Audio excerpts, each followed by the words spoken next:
Looking for clarity and confidence when it comes to decision making for your business? You've come to the right place. You're now listening to the Atomic Business Coaching Podcast. Confidence without evidence is a complete delusion. And that's what we're going to talk to you about today. We're going to talk to you about sales. We're going to tell you some stories, but it all stems back to this confidence that everyone has to have when they're doing sales. And it is an absolute delusion. You're delusional if you think you have confidence without providing evidence. So, Tom, what does that mean to you? What does that mean? You have to have done it and seen the results of it and seen that it works and that everything did happen. And then you can speak confidently about it and it will sell itself, literally. And here's the thing. You don't have to have confidence. Everybody thinks, I got to be this confident person. No, you don't. No. Not having confidence is okay.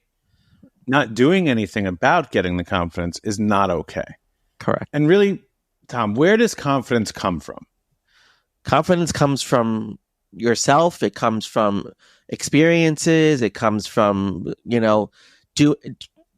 showing yourself that you can do something, proving something to yourself. Okay. And that is the proof, proving you're doing something for yourself is this evidence, right? Correct. So Let's take another step then. Where does evidence come from? Well, evidence comes from your experience and practicing it and doing it. If you don't practice it, you don't gain evidence. And if you don't gain evidence, you don't develop any confidence. That's why we, coming from medicine, we always called it a practice because we would try different things to see how they worked, to gain the evidence that they did work, so that we would repeat that over and over and confidently be able to prescribe something new to someone because we've seen the evidence that it does work, right? That's why we do clinical trials, is to get the evidence that this medication will work for you, because you need evidence. And then you can bring that to people and you can instill some because when it comes to medicine, they wanted us to instill confidence in them that this would work. What do you mean? Right. So if you introduced a medication that was new to the market, and like we used to do this all the time for asthma, because asthma has had a lot of iterations with combination of steroids and combination of things that dilate your lungs and open your lungs up. And there was a lot of different research of combining those two things. And people were hesitant to take it because there was a steroid in it. But once we started practicing and seeing that we were reducing the amount of asthma attacks that people were having and that the frequency of the asthma attacks got less, and we had the evidence to demonstrate that they got better because of it, it was easier to say to other people, we've seen and experienced that people got better and that they had less attacks, and people trusted us with that information, and they felt better about taking that medication. So, all right. So what you're saying is you didn't have confidence in the beginning with these, and you can't just go ahead and sell this thing and people aren't going to buy it if they don't believe in it, right? And then you had to go out and get some experience, some evidence, right? Yep. And you did that through what? Practice. Mm-hmm. Right? And that's really where you're going to gain evidence from, is practicing the thing over and over and over again. And guess what? When you practice, you're not going to have the confidence in it. That's why it's called practice. You're allowed to screw up in practice, even if it's with a potential customer. Mm-hmm. It's okay to screw up with a potential customer, because if you don't do that now, you're never going to do it ever. You're not going to get better. And if you don't get better and you don't have the evidence that you are better, you're not going to have the confidence. Correct. And I could think about one of our clients in our group coaching, Bill. He has really taken and embraced this. I'm going to practice. And there's a lot of areas in his life that he was trying to get better so he can be a better practitioner, so he could be a better business owner, so he could generate more money. And a lot of the things for him came down to his energy and his sleep and his peace of mind. He was pretty damn good at his job. Like he's in the financial world. So he sells financial services, financial planning, insurance, and retirement products. And he's already pretty damn good at that. Yep. What was getting in the way was his energy level. So why don't you, Tom, talk about what Bill's done? Yeah. So, he has really paid attention to his vitality and what's taking his energy. And he is so committed to getting to bed on time so he can get the proper amount of sleep so he can approach his day with the full vitality that he needs to be very successful in what he's trying to do. And he's also, his commitment to earning money is one thing, but he's also very committed to his family. And he keeps making the space for them. And he's now embraced too our whole concept of attention management and time blocking using that attention management structure. And it's changing his whole day. And he's just practicing how he can better do different things throughout the course of his day. And it is leading to these incredible results. I mean, he has brought in more assets under management this month than he ever did in any prior month.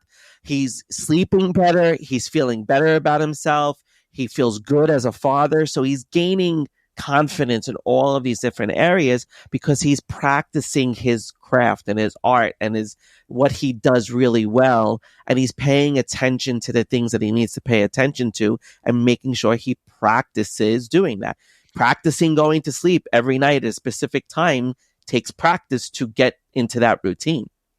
And what I want to add to this is he's gotten great results, right? Which is wonderful because he's practiced. But, in our community, Project 2740, where we do this group coaching, we have every Monday a weekly accountability meeting. And we get our entire community together and we talk about what were the results from last week and what are the priorities that you're going to set forth for you this week. Excuse me for a second. And when we do that, we're showing what were the results of last week. And Bill, week after week after week, came in and said he failed. Mm-hmm. And he's like, hey, I practiced trying to, and one of his big things was go to bed on time because he used to stay up too late and then he had no energy throughout the day to do the work that brought him in all these assets. And he would come in the first week and be like, I got to bed on time 3 out of my 7 nights. And then he was doing these vitality practices, ways to bring more energy throughout the day, whether that was working out. This gentleman does a few different things, breathing exercises, just eating the right food. And then he would come back and be like, I didn't do well. I only got 5 out of my 7 days. The idea was that he was actually a success. He was getting a little bit better each and every time. Mm-hmm. And now he's seen those results and he's been impressed with himself, which was the coolest thing. I think he shocked himself. Yeah. And I think that's more of it. I think he shocked himself and he can't believe that he's been able to do this. And he recognized his control over it. But the control over it came from his ability to practice it and fail. Correct. Yep. He didn't go into it saying, all right, I'm going to fail. That wasn't the idea. The thing was, I'm going to go in, I'm going to try this. I'm going to practice this so I can get the evidence. And now when he's done this, that first week when he got 3 out of the 7 nights, he's like, man, the next day was so much better. So he had the evidence. If I go to sleep on time, this is going to work. Mm-hmm. And then because he had evidence, he had the confidence to go from 3 to 5 nights. And now he's at 7 nights a week. Right. And here's the thing with this is you have to measure, there's lagging and there's leading indicators in everything that we do. Okay. Whether it's business or life or anything else. And if you don't know what those mean is the lagging indicators are the outputs, the results. The leading indicators are the inputs, the things that you're doing, the effort that you're making. And so many people are tracking on paper. What are the results? We set the goal based on the results. We measure how great we did on the results. And that simply is just a lagging indicator. Okay. What really matters in a situation like this is the leading indicators. It's what are the inputs? And that's what Bill was doing is he was willing to put these inputs in. And, we've had a bunch of other clients go through this as well. I mean, yeah. Who else can you think of, Tom, that had really shifted and they stopped worrying about the results and they started worrying about the input, the effort that they were doing in the beginning? Yeah, so Ron, I mean, he's a videographer, CGI creator. He has these great clients and he's so focused on what work he is doing to make the client happy and to get the client results. But he's just focused so much on the quality of the work that he's doing and putting in the effort. And he too has adopted the attention management scheduling system that we've come up with. And what it's allowed him to do is really find when he can, thinking about his inputs, right, for his business and his work, right, where he needs to be creative, he's blocking out times for that, and he's really focused on doing that level of work to a specific degree of that so that it comes out in a good quality. Whereas the other things that he needs to do for his business, he's doing at different times when he doesn't have to be in that high state of flow or genius, as we call it.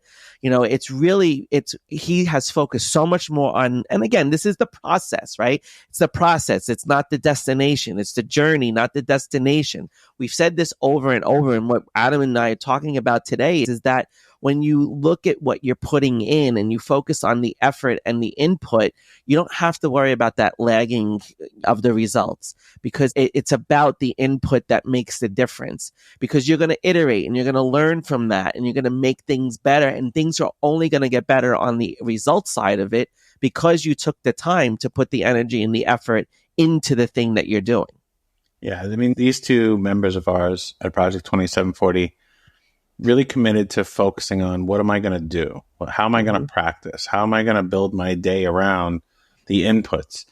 And when they stopped focusing on the results actually got better, because they were worried about what gets you these results. And look, at the end of the day, what I'm saying here is you have to do more work and stop worrying about the results. It's about the work, right? And most of us are pretty damn bad at the work in the beginning.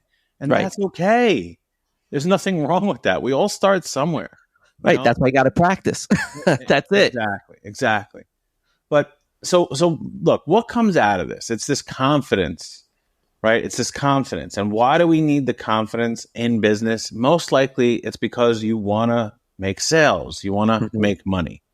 Okay. So here's some misconceptions really about sales. Is most people think like this, an amazing salesperson is the one with all the awards, and, they got up on stage, and how many closes did you make this year? And how much money did you make this year? And that's actually not what being a great salesperson is. A sustainable and consistently growing salesperson is.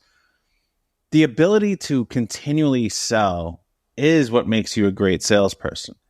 The ability to maintain the evidence, to maintain the confidence, to constantly build the pipeline, to go out to these people, to be able to sell to, is what makes you a great salesperson. Look, I can train any one of you who's listening to this to sell products, but I can't make you a great salesperson unless you're willing to continually play the game. And, I'll give you an example. There's a guy on LinkedIn that I've been lucky enough to become a friend of. His name's Nat Berman. So if you don't follow him, look him up on LinkedIn, Nat Berman, Berman. This guy, and I hope I'm not speaking out of turn here, Nat, but I think you said this enough. So he had built a pretty incredible business. He built websites, and he would drive traffic through them. He really didn't even sell anything. He would just drive traffic through them. And he built amazing websites. I think at one point he owned over 100 different domains that were driving traffic for people. And he ended up selling one of them for tens of millions of dollars. And I don't know how much he got or he kept. I don't know if he had partners, but he had a very nice exit. Okay.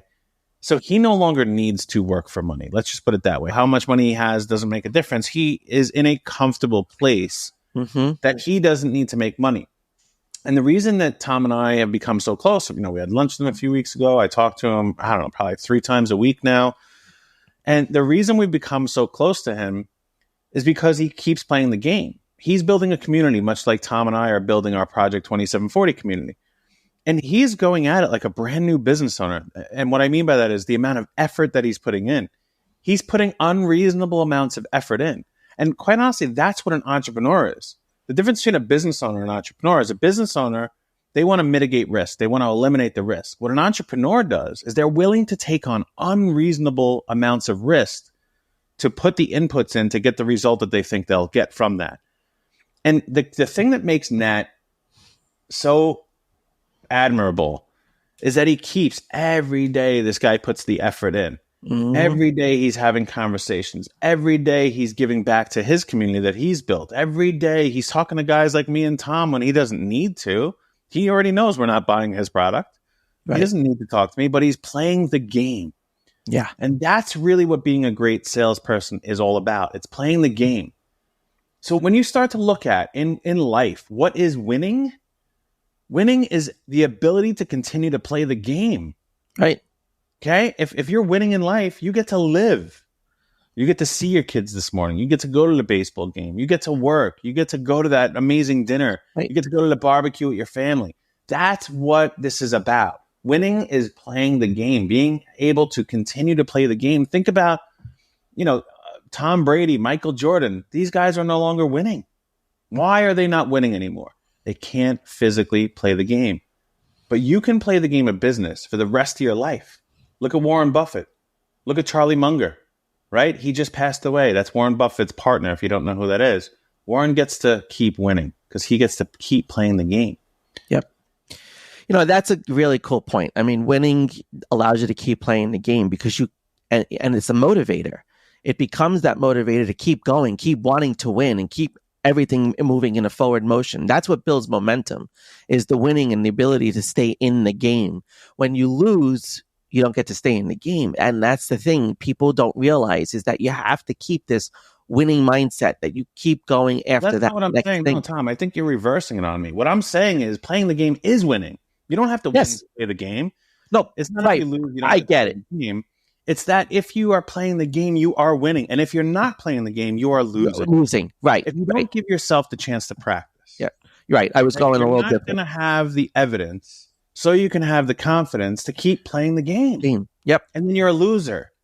So right. If you want to be a winner, keep playing the game. Keep playing the game. And that means keep practicing. And then you'll get more evidence. And then you'll have more confidence. Yep. And what happens is when you get to that point, you don't need to sell anymore. Right? You don't need to sell anything anymore because you have this confidence, you have the evidence, you have the results, and you're playing the game. People just happen to buy from you then. So I want to leave it on that. Make sure that you continue to play the game of business, the game of life, the game of being a husband or a wife or a father, the game of being a volunteer, the game of being a good citizen, the game of taking care of yourself. Keep playing the game, and you will be a winner.